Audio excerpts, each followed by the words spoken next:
34 கோடி மனிதர்கள் அமெரிக்காவில் இருக்காங்க. ஐரோப்பிய ஒன்றியம் அப்படின்னு நம்ம எடுத்து பார்த்தோம்னா கிட்டத்தட்ட 27 நாடுகள் இருக்காங்க. டோட்டல் பாப்புலேஷன் எடுத்து பார்க்கும்போது அது ஒரு 45 கோடி மனிதர்கள். இந்த 45 கோடி மனிதர்களுக்கும் 34 கோடி மனிதர்களுக்கும் பிரச்சனை இல்லை. ஆனால் இப்போது அமெரிக்காவுக்கும் ஐரோப்பிய ஒன்றியத்துக்கும் அப்படின்னு சொல்லக்கூடிய 2 நாடுகளுக்கும் இடையே ஒரு பிரச்சனை உருவாகிருக்கு. அதுதான் டாரிஃப்.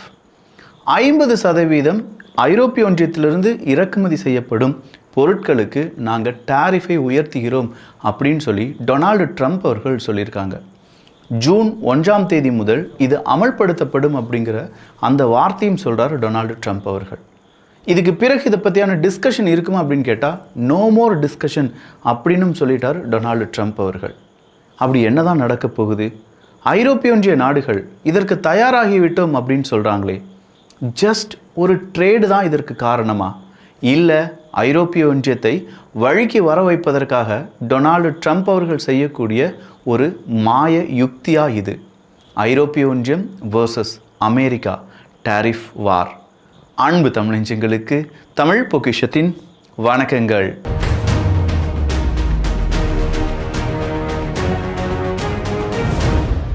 இந்த பதிவை ஐரோப்பிய ஒன்றியத்தில் இருக்கக்கூடிய பல டிபி ட்ரூப்ஸ் பார்க்கலாம், அமெரிக்காவில் இருக்கக்கூடிய டிபி ட்ரூப்ஸ் கூட பார்க்கலாம்.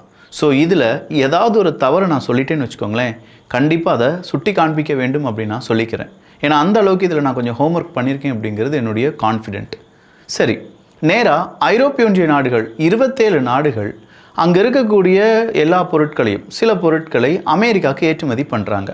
இதனால் ஐரோப்பிய ஒன்றியத்துக்கு லாபம் கிடைக்கிது. கடைசியாக நமக்கு கிடைச்சிருக்கக்கூடிய அந்த கணக்கின் அடிப்படையில் 600 பில்லியன் அமெரிக்க டாலருக்கான பொருளை ஐரோப்பிய ஒன்றிய நாடுகள் யாருக்கு ஏற்றுமதி பண்ணியிருக்காங்க? அமெரிக்காவுக்கு ஏற்றுமதி பண்ணியிருக்காங்க. அதே நேரத்தில் அமெரிக்காவிலும் ஏகப்பட்ட ஃபேக்ட்ரிஸ் இருக்குது, நிறைய ப்ரொடக்ஷன் இருக்குது. ஸோ அவங்க என்ன செய்கிறாங்க? ஐரோப்பிய ஒன்றிய நாடுகளுக்கு கிட்டத்தட்ட 370 பில்லியன் அளவுக்கான பொருளை ஏற்றுமதி பண்ணுறாங்க. 600 பில்லியன் 370 பில்லியன் இடைப்பட்ட ஒரு தொகை இருக்குல்ல, 230 பில்லியன் அமெரிக்க டாலர். இந்த 230 பில்லியன் அமெரிக்க டாலர் ட்ரேடில் ஒரு பேலன்ஸ் இல்லாத நிலைமையை ஏற்படுத்துது. அப்போ இந்த 230 பில்லியன் அமெரிக்க டாலரை யார் எக்ஸ்ட்ராவாக கொடுக்குறாங்க? அமெரிக்கா கொடுக்குறாங்க. இப்போ அமெரிக்காவினுடைய டொனால்டு ட்ரம்ப் அவர்கள் சொல்கிறாங்க, வேண்டாம், எங்களுக்கு ஐரோப்பிய ஒன்றியத்துக்கான அந்த ட்ரேடு வேண்டாம், எங்கள் நாட்டிலே அதை நாங்கள் தயாரிக்க போகிறோம், எனவே உங்கள் நாட்டிலேருந்து வரக்கூடிய பொருளுக்கு 50% நாங்கள் டாரிஃபை உயர்த்த போகிறோம் அப்படின்னு சொல்லியிருக்காங்க. நல்லா யோசித்து பார்த்தா அந்த லிபரேஷன் டே அப்படின்னு சொல்லி ஒரு டேயை டொனால்டு ட்ரம்ப் அவர்கள் சொன்னார்.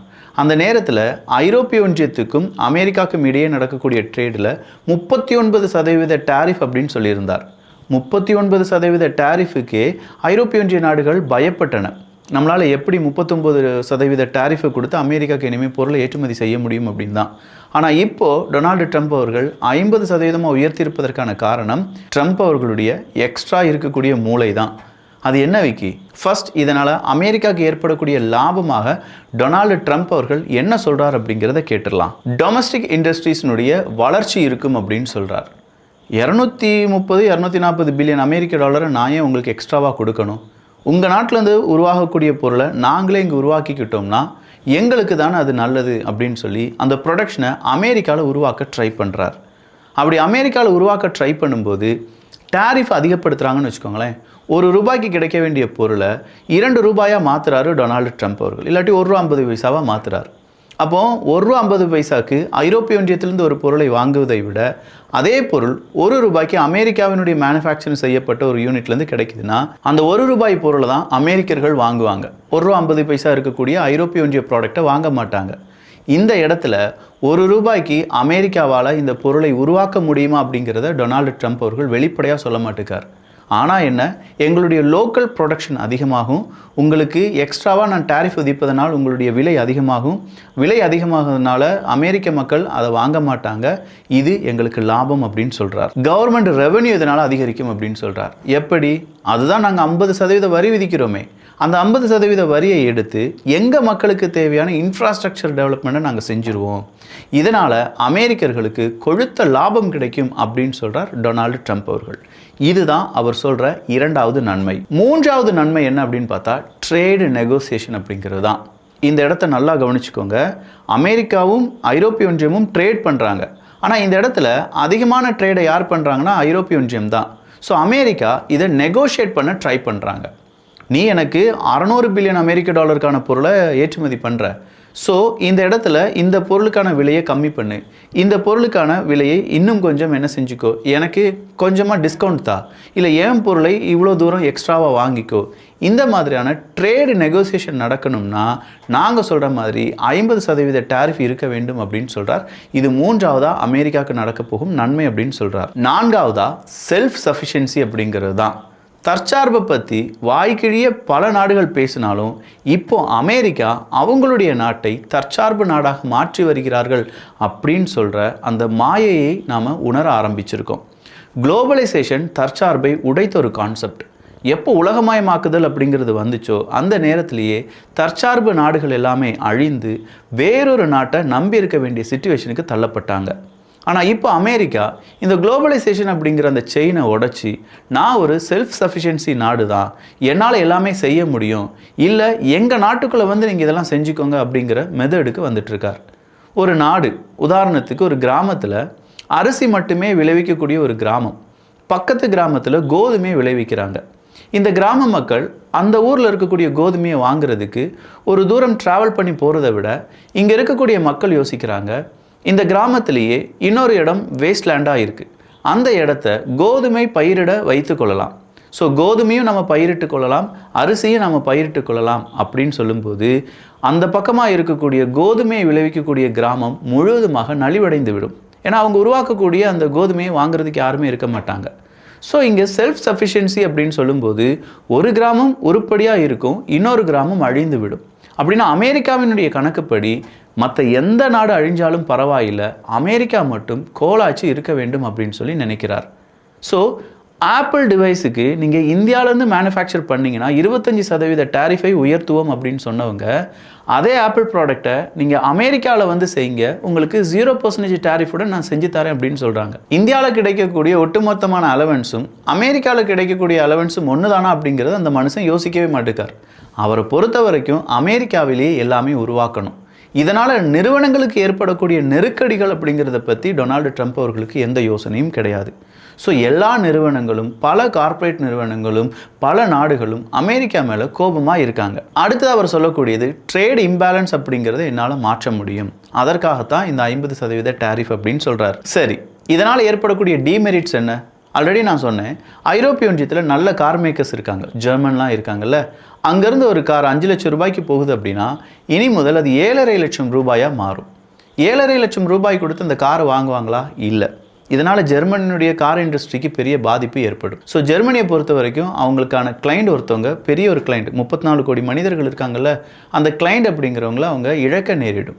அப்போ ஜெர்மனியில் உள்நாட்டு பிரச்சனைகள் வரும். ஐரோப்பிய ஒன்றியம் முழுவதுமாகவே இதே மாதிரியான பிரச்சனைகள் வரும் அப்படின்னு சொல்லி யார் எதிர்பார்க்குறாங்க? டொனால்டு ட்ரம்ப் அவர்கள் எதிர்பார்க்குறாங்க. ஐரோப்பிய ஒன்றியத்துக்குள்ளே பிரச்சனை உருவாக்க வேண்டும் அப்படின்னா ட்ரேடை நிப்பாட்டணும். நீ என்னைய ஸ்க்ரூ பண்ணிகிட்டே இருக்க. ஐரோப்பிய ஒன்றியம் தொடங்கினதே எங்களை ஸ்க்ரூ பண்ணுறதுக்கு தான். ஐரோப்பிய ஒன்றியம் எங்களுடைய அட்டைப்பூச்சி மாதிரி, அமெரிக்காவினுடைய ரத்தத்தை குடிச்சே வளர்ந்துட்டு இருக்காங்க இப்படிங்கிற பகிரங்க குற்றச்சாட்டை சொன்னது யார் அப்படின்னு பார்த்தீங்கன்னா இதே டொனால்டு ட்ரம்ப் அவர்கள் தான். 2018 இந்த குற்றச்சாட்டை ஐரோப்பிய ஒன்றியத்துக்கு எதிராக வைக்கக்கூடிய ஒரு நபரும் இந்த டொனால்டு ட்ரம்ப் அவர்கள். ஸோ அவரை பொறுத்த வரைக்கும் ஏதோ ஒரு விஷயத்துக்காக ரொம்ப கன்னிங்காக செயல்பட்டு இருக்கார். அப்படின்னா என்ன விஷயமா இருக்கும்? சப்ளை செயின் டிஸ்டர்ப், இது கண்டிப்பாக மாறும். ஏன்னா ஒரு கட்டத்தில் இந்த 50% டேரிஃப் அப்படின்னு சொல்லும்போது ஜெர்மன் ப்ராடக்ட்ஸ் அமெரிக்காக்குள்ளே வராது. ஜெர்மன் சப்ளை பண்ணக்கூடிய அந்த சப்ளை செயின் அப்படிங்கிறது இதனால் பாதிக்கும். ஜெர்மனி சில நாடுகளிலிருந்து வாங்கக்கூடிய பொருளை அமெரிக்கா கஸ்டமரை லூஸ் பண்ணதுனால அந்த பொருளை வாங்க மாட்டாங்க. ஸோ டோட்டலாக என்டையர் ஐரோப்பிய ஒன்றியம் ப்ளஸ் உலக நாடுகளுக்கு அவங்களுடைய சப்ளை செயினுக்கு இது ஒரு பெரிய பாதிப்பை ஏற்படுத்தும். அடுத்ததாக எக்கானமி ஸ்லோ டவுன் ஆகும். ஐரோப்பிய ஒன்றியத்தினுடைய எக்கானமி ரொம்ப பெரிய அளவில் ஸ்லோ டவுன் ஆகும் அப்படின்னு சொல்கிறாங்க. ஆல்ரெடி ஐரோப்பிய ஒன்றியத்தை பொறுத்த வரைக்கும் ரொம்ப இக்கட்டான நிலைமையில் இருக்காங்க. ஸோ இது எல்லாமே நார்மலான காரணங்கள் தான். யார் நியூஸ் பேப்பர் எடுத்து வாசித்து பார்த்தாலும் இத்தனை காரணங்களை ஈஸியாக சொல்லிட முடியும். ஆனால் ஏப்ரல் 2க்கு நான் மறுபடியும் உங்களை கூப்பிட்டுட்டு போகிறேன். லிபரேஷன் டே. ஐரோப்பிய ஒன்றியத்துக்கு 30%, 39% டேரிஃப். இப்படி சொன்ன கொஞ்சம் நாட்கள்லேயே ஜேடி வேன்ஸ் அவர்கள் இதே ஐரோப்பிய ஒன்றியத்துக்கு ஒரு விழாவுக்கு வருகிறார். ஐரோப்பிய ஒன்றியத்தினுடைய செக்யூரிட்டி கான்ஃபரன்ஸ் தான். அங்கே வந்த மனுஷன் ஐரோப்பிய ஒன்றிய நாடுகளை புகழ்த்தி பேசினாரான்னு கேட்டால் இல்லை.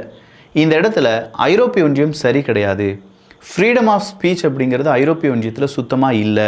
டிஃபென்ஸ் டீலிங்கை பொறுத்த வரைக்கும் ஐரோப்பிய ஒன்றியம் ரொம்பவே கம்மியாக அவங்களுடைய பட்ஜெட்டை ஒதுக்கிட்டு இருக்காங்க. இது எல்லாமே எதிர்காலத்துக்கு மிகப்பெரிய சிக்கலை ஏற்படுத்தும். எனவே ஐரோப்பிய ஒன்றியம் இதிலிருந்து கொஞ்சமாக வேறுபட்டு யோசிக்க வேண்டும் அப்படின்னு சொல்லி என்டையர் ஐரோப்பிய ஒன்றியத்தினுடைய ஸ்ட்ரக்சரில் ஒரு பெரிய அடிக்கிறார். இதுக்கு அடுத்தபடியாக இந்த மாதிரியான இந்த ட்ரேடு இம்பேலன்ஸை பற்றிலாம் அதிகமாக பேசக்கூடிய ஒரு அமைப்பு எது அப்படின்னு பார்த்தீங்கன்னா டோஜ் அமைப்பு. இந்த டோஜ் அமைப்பினுடைய முக்கியமான தலைவராக இருப்பவர் எலன் மஸ்க் அவர்கள். எலன் மஸ்க் அவர்களை பொறுத்த வரைக்கும் ஐரோப்பிய ஒன்றியம் ஒரு கூட்டமாக இருக்கிறது சுத்தமாக அவருக்கு பிடிக்கலன்னு சொல்கிற குற்றச்சாட்டை பல ஐரோப்பிய ஒன்றிய நாடுகளும் வச்சுருக்காங்க. ஜெர்மனியில் ஒரு அரசியல் இருக்குது, ஃபார் ரைட் அரசியல் அப்படின்னு சொல்லுவாங்க. அதாவது தேசியம் அப்படின்னு சொல்லக்கூடியதை பேசக்கூடிய அரசியல்வாதிகள். இந்த ஃபார் ரைட் குரூப்புக்கு யார் மிகப்பெரிய ஆதரவை தெரிவித்தார்கள் அப்படின்னா எலன் மஸ்க் அவர்கள் தான். ஜெர்மனியாக தான் இருக்கணும், ஜெர்மனி ஐரோப்பிய ஒன்றியமாக இருக்கக்கூடாது அப்படின்னு சொன்னவர் எலன் மஸ்க் அவர்கள். எகெயின் ஐரோப்பிய ஒன்றியத்தை உடைத்து ஜெர்மனியை எப்படி யூகே வெளியில் போனாங்களோ பிரெக்சிட் வழியாக, அதே மாதிரி ஜெர்மனியும் வெளியில் போகணும் அப்படின்னு சொல்கிற ஆசையை ஒட்டுமொத்தமான உலகத்துக்கு முன்னிலைப்படுத்தியவர் எலன் மஸ்க் அவர்கள். அப்படின்னா ஐரோப்பிய ஒன்றியம் உடையும். அடுத்ததாக இருக்கக்கூடிய முக்கியமான ஆம்பிஷன் என்ன? எலன் மஸ்க் அவர்கள் விட்டாச்சு, ஜேடி வேன்ஸ் அவர்களை விட்டாச்சு, டொனால்டு ட்ரம்ப் அவர்கள் தானே இதில் மெயின் தலை. அவர் என்ன நினைப்பார்? பொதுவாக ஐரோப்பிய ஒன்றியம் அப்படின்னு சொல்லும்போது ஐரோப்பிய ஒன்றியத்தில் சீனாவினுடைய இன்ஃப்ளூயன்ஸ் நாளுக்கு நாள் அதிகமாகிட்டுருக்கு. நீங்கள் எந்த நியூஸ் பேப்பர் எடுத்து பார்த்தாலும் ஐரோப்பிய ஒன்றியத்தில் நிறுவனத்தை தொடங்கக்கூடிய முக்கியமான நாடுகளில் சீனா முதலிடம் இருக்காங்க. ஐரோப்பிய ஒன்றியத்தில் ஏகப்பட்ட பிஸ்னஸ் டீல் அப்படிங்கிறதுல சீனா முன்னிலையில் இருக்காங்க. ஐரோப்பிய ஒன்றியத்துக்குள்ளே ஏகப்பட்ட டெண்டர்ஸ் எடுக்கிறது இல்லாட்டி அவங்களுடைய முக்கியமான ப்ராஜெக்ட்ஸை செய்கிறது சீன நிறுவனங்களாக இருக்குது. அப்போது சீனாவினுடைய இன்ஃப்ளூயன்ஸ் நாளுக்கு நாள் ஐரோப்பிய ஒன்றியத்தில் வர்றது டொனால்டு ட்ரம்ப் அவர்களுக்கு சுத்தமாக பிடிக்கலை. உடனடியாக ஐரோப்பிய ஒன்றியத்தை கண்டிக்க முடியுமான்னு கேட்டால் அது பெரிய ஒரு பிரச்சனையை ஏற்படுத்தும். ஆனால் ட்ரேடு வழியாக ஐரோப்பிய ஒன்றியத்தை கட்டுப்படுத்த முடியும். அப்படி கட்டுப்படுத்துறதுனால நெகோசியேஷன் டேபிளுக்கு ஐரோப்பிய ஒன்றிய நாடுகள் வருவாங்க. ஒரு கட்டத்துக்கு மேலே அந்த நெகோசியேஷன் டேபிளில் வச்சு சீனா கூட நீ இப்படி வியாபாரம் பண்ணுறது எனக்கு பிடிக்கலை, நீ அதை நிப்பாட்டிட்டினா உனக்கு எதிராக 50% டேரிஃபை இன்னும் கொஞ்சம் கம்மி பண்ணுறேன், என்னப்பா சொல்கிற ஐரோப்பிய ஒன்றியம் அப்படின்னு சொல்கிற கேள்வியை டொனால்டு ட்ரம்ப் அவர்கள் ஏற்படுத்துவதற்கான வசதியாக மாறும். அந்த நேரம் ஐரோப்பிய ஒன்றியம் ஓகே, சீனா கூட நாங்கள் இந்த மாதிரி ட்ரேடை கம்மி பண்ணிக்கிறோம், எங்களுக்கு உங்களுடைய அந்த டேரிஃபை கம்மி பண்ணுறீங்களா அப்படிங்கிற இந்த நெகோசியேஷன் நடைபெறும் அப்படின்னு சொல்லி டொனால்டு ட்ரம்ப் அவர்கள் நினைக்கிறார். இது நடந்துச்சுன்னா சீனாவுக்கு எதிராக ஐரோப்பிய ஒன்றியம் திரும்ப வேண்டியதாக இருக்கும். ஆனால் ஐரோப்பிய ஒன்றியத்தை பொறுத்த வரைக்கும் ஒரு ட்ரேடு டீல் அப்படிங்கிறது இரண்டு நாடுகளுக்கும் சமமான லாபத்தை தர வேண்டியதாக இருக்கணுமே தவிர சும்மா ஃபோர்ஸ் பண்ணி ஒரு ட்ரேடு டீலை உருவாக்கக்கூடாது. அப்படி உருவாக்கக்கூடிய ட்ரேடு டீல் அப்படிங்கிறது ஃபெயிலியர் மாடலாக தான் இருக்கும். எங்கள் நண்பன் யார், எங்கள் எதிரி யார் அப்படிங்கிறத நாங்களே தீர்மானிச்சுக்கிறோம் அப்படின்னு சொல்லி இப்போ சீனாவுக்கு ஆதரவான குரல் அப்படிங்கிறது தான் அதிகமாக உயர்ந்து வருகிறது. சீனா இதை சரியான தருணமாக யூஸ் பண்ணிக்கிடுவாங்க. சொல்லப்போனால் ஐரோப்பிய ஒன்றியத்துக்குள்ளே சீனாவினுடைய இன்ஃப்ளூயன்ஸ் இதன் காரணமாக இன்னும் அதிகரிப்பதற்கான வாய்ப்புகள் இருக்குது. ஸோ எந்த அளவுக்கு டொனால்டு ட்ரம்ப் அவர்கள் ப்ரெஷரை கொடுக்க ஐரோப்பிய ஒன்றியம் அமெரிக்கா பக்கம் வருமா இல்லை சீனாவின் பக்கம் போகுமா அப்படிங்கிறத வரும் காலம் நமக்கு சொல்லும். அடுத்ததாக உக்ரைனுடைய வார். இந்த உக்ரைன் வார் அப்படின்னு சொல்லும்போது ஸ்லோவாக்கியாவினுடைய ஒரு அரசியல் கட்சி இன்னைக்கு சொன்ன ஒரு வார்த்தையை மறுபடியும் கொஞ்சம் யோசிச்சு பாருங்கள். அமெரிக்கா உக்ரைனில் இருக்கக்கூடிய கனிம வளங்களை எடுத்துக்கிட்டாங்க. உக்ரைனுக்கு மறுபடியும் ஐரோப்பிய ஒன்றிய இந்த 27 நாடுகள் நம்ம உதவி செஞ்சிட்ருக்கோம். பொருள் உதவி, பண உதவி, இன்டெலிஜென்ஸ் உதவி அப்படின்னு சொல்லி. இந்த உதவிக்கெல்லாம் நமக்கு திரும்ப எப்படி பணம் கிடைக்கும்? உக்ரைனுடைய கனிம வளத்தை அமெரிக்கா எடுத்துக்கிட்டாங்கன்னா நமக்கு எதுவுமே கிடைக்காது. ஸோ நம்மளால் என்ன செய்ய முடியும்? நம்ம ஏன் உதவி செய்யணும்? இந்த குரல் உயர்ந்து வருகிறது. ஆல்ரெடி உக்ரைனுக்கான பிரச்சனையை ஐரோப்பிய ஒன்றிய பிரச்சனையாக மாற்றியவரும் இதே டொனால்டு ட்ரம்ப் அவர்கள் தான். ஒரு கட்டத்தில் உக்ரைனுக்கும் அமெரிக்காவுக்கும் இடையே மினரல் டீல் அப்படிங்கிறது சைன் ஆன உடனே கொஞ்சம் அமைதியாக இருக்கார்.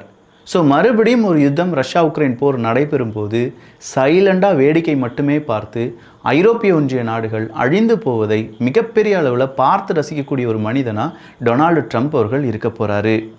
அடுத்ததாக ஐரோப்பிய ஒன்றியத்தினுடைய குளோபல் லெவலில் இருக்கக்கூடிய ரீச் தான். எல்லா பிரச்சனைகளிலும் இப்போ உக்ரைன் பிரச்சனையில் ஐரோப்பிய ஒன்றியம் போலந்தாக இருக்கட்டும், ஜெர்மனாக இருக்கட்டும், ஃப்ரான்ஸாக இருக்கட்டும், இவங்க எல்லோரும் என்ன செய்கிறாங்க? அவங்களுடைய முடிவை கொடுக்குறாங்க. அந்த முடிவுக்கு சில நாடுகள் ஒத்துழைக்கிறார்கள். ஸோ குளோபல் லெவலில் ஐரோப்பிய ஒன்றியம் அவங்களுக்கான ஒரு தனி இடத்தை அடைந்து வருகிறார்கள். டொனால்டு ட்ரம்ப் அவர்களை பொறுத்த வரைக்கும் இதுவும் இருக்கக்கூடாது. எப்போதுமே அமெரிக்கா மட்டும்தான் வல்லரசு, அமெரிக்காவை எதிர்த்து அமெரிக்கா அளவுக்கு யாரும் உயர்ந்து விடக்கூடாது அப்படிங்கிறதுல தெளிவாக இருக்கார் டொனால்டு ட்ரம்ப் அவர்கள். ஒரு நாட்டை பாதுகாப்பதற்கு அந்த நாட்டினுடைய பிரசிடெண்ட் என்ன வேணாலும் செய்யலாம், ஆனால் அடுத்த நாட்டை எப்படி வேணாலும் அடிக்கலாம் அழிக்கலாம் அப்படின்னு சொல்கிற யோசனையில் டொனால்டு ட்ரம்ப் அவர்கள் இருப்பதை உலக நாடுகள் கொஞ்சம் கொஞ்சமாக புரிந்து கொள்ளப் போகிறார்கள். ஸோ இங்கே இருக்கக்கூடிய சிக்கல் ட்ரேடு மட்டும் கிடையாது, ஐரோப்பிய ஒன்றியத்தினுடைய வளர்ச்சி. ஐரோப்பிய ஒன்றியம் மீதம் இருக்கும் நாடுகள் ரஷ்யா இல்லாட்டி சீனா இவங்க கூட அவங்க செய்யக்கூடிய ஒப்பந்தங்கள், அவங்களுடைய வளர்ச்சி. மூணாவதாக தனிப்பட்ட முறையில் ஐரோப்பிய ஒன்றியத்தினுடைய என்டையர் குளோபலில் அவங்களுடைய முடிவுகள் அப்படிங்கிறது பெருசாக பேசப்படுவதற்கான பிரச்சனை. நான்காவதாக இருப்பது ஃபார் ரைட் குரூப் அப்படிங்கிறத உருவாக்கி ஒவ்வொரு நாட்டையும் பிரித்து அங்கே ஐரோப்பிய ஒன்றியம் அப்படிங்கிறத இருக்கக்கூடாது அப்படிங்கிறது அடுத்த முயற்சி. நேட்டோ அமைப்பை பலவீனப்படுத்துதல் அப்படிங்கிறதும் டொனால்டு ட்ரம்ப் அவர்களுடைய நீண்ட நாள் திட்டம்தான். ஸோ இப்படி ஓவராலாக பல திட்டங்களை நிறைவேற்றுவதற்கு ஒரு நெகோசியேஷன் அப்படிங்கிறது வேணும். அந்த நெகோசியேஷன் எப்படி உருவாக்கலாம்? போடு 50% டேரிஃப் இப்போது நெகோஷியேட் பண்ண வருவாங்க. இதில் டொனால்டு ட்ரம்ப் அவர்கள் ஜெயிக்க போகிறாங்களா, ஐரோப்பிய ஒன்றிய நாடுகள் ஜெயிக்க போகிறாங்களா அப்படிங்கிறத பொறுத்திருந்து பார்க்கலாம். இதனால் ஐரோப்பிய ஒன்றியத்துக்கும் லாஸ் இருக்குது, அமெரிக்காவுக்கும் லாஸ் இருக்குது. ஆனால் கெயின் அப்படிங்கிறது கண்டிப்பாக அமெரிக்காவை விட ஐரோப்பிய ஒன்றியத்துக்கு வருவதற்கான வாய்ப்புகள். ஐரோப்பிய ஒன்றியம் எப்போ அமெரிக்காவை புறம் தள்ளி அவங்களுடைய மார்க்கெட்டை ஆசியா பக்கம்லாம் திருப்புறாங்களோ அன்னைக்கு அவங்க பெரிய அளவில் பேசப்படுவாங்க.